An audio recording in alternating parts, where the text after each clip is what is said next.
গ্রীষ্মের ভর দুপুরে সরাসরি তাল গাছ থেকে পানি তাল পেড়ে খাওয়ার সে কি আনন্দ। গ্রামের মেঠো পথ ধরে হেঁটে হেঁটে পাখির কলকাকুলি শুনতে শুনতে সবুজ ঘাসের কার্পেটে বসে তৃষ্ণার্ত গলায় তাজা পানি তাল খাওয়ার সে এক দুর্দান্ত অনুভূতি। আলহামদুলিল্লাহ, আমাদের দেশের গ্রামগুলোতে এখনও সেই ঐতিহ্য টিকে আছে।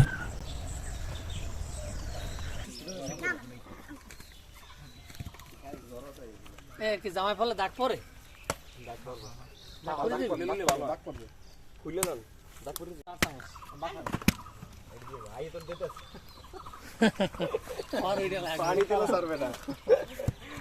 লাগবে।